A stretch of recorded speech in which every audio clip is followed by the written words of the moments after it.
नमस्कार दोस्तों, मैं प्रदीप कुमार मिश्रा फिर हाजिर हूँ अपने एक नई वीडियो के साथ। दोस्तों, आज टीवी चैनल के माध्यम से और मीडिया के माध्यम से पूरे देश में एक न्यूज़ चल रही है कि महाराष्ट्र में ठाकरे बंधुओं ने हिंदी और मराठी की जो राजनीति को अपनाया है वो कहीं से भी न्याय संगत नहीं हो सकता है। यह भारत देश विभिन्न भाषाओं,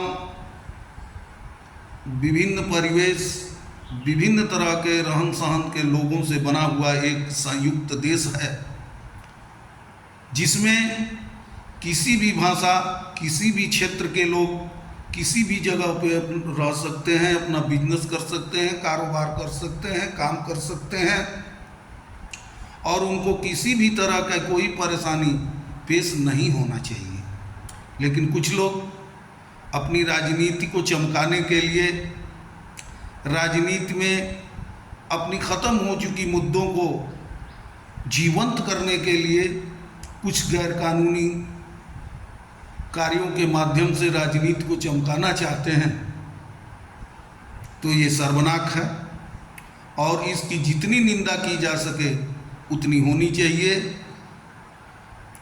मेरे समझ से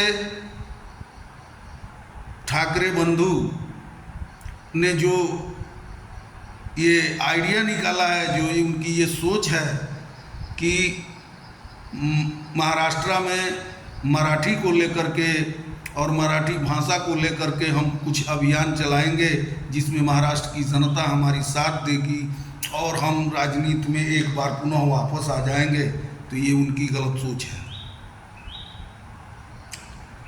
आपको विपक्ष की भूमिका अगर निभानी है तो एक स्वच्छ और पारदर्शी विपक्ष बन के निभानी पड़ेगी।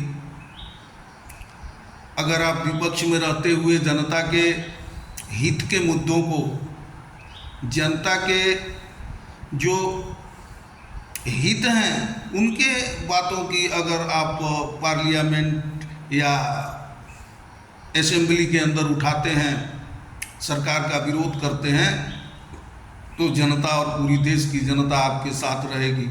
लेकिन इस तरह के नीच हरकत करके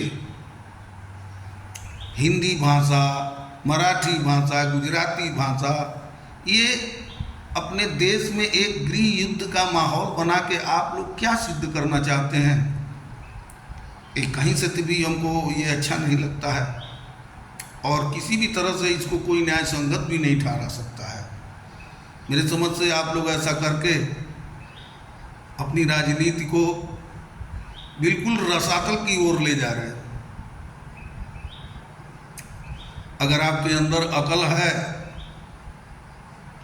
तो एक सही और पारदर्शी विपक्ष की भूमिका निभाइए।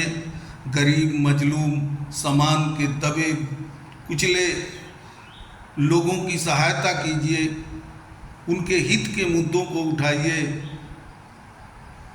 ये रिक्शा चालक, टैक्सी चालक, व्यापारी, रोजगार करने वाले, कामगार बंधु, मजदूर के साथ मारपीट करके आप कौन सी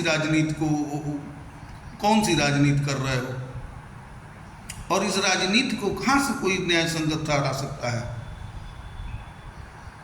आप एक संभ्रांत परिवार से हो, बाला साहब ठाकरे, जिनका अपना एक अच्छा इमेज रहा है इस देश में, जो इस देश के हिंदू हृदय सम्राट के नाम से जाने जाते थे। बीते कुछ दिनों ने उनके नाम की और उनका जितनी भी उपलब्धि थी उसको मिटाने में आप लोगों ने कोई कोर कसर नहीं छोड़ा। मेरे समझ से यह धारणा रही है हमारे हिंदू धर्म में और सनातन की पुस्तकों में भी वर्णित है कि बाप के अधूरे कार्य को बेटे ही पूरा करते हैं। अगर नहीं कर पाते हैं तो उसको सजो के रखते भी हैं, लेकिन आप लोगों ने तो उसको पूरा करना तो दूर, उसको मिट्टी में मिलाने का काम कर रहे हैं। स्वर्गीय बाला साहब की आत्मा भी स्वर्ग में शांत नहीं होगी। आपके कार्यों से वो इतनी आहत होगी कि उनको तो कभी कभी यह भी सोचने पर मजबूर हो जाते होंगे कि ये हमारे ही वंशज हैं या मुगलों के हैं। जय हिंद, जय भारत।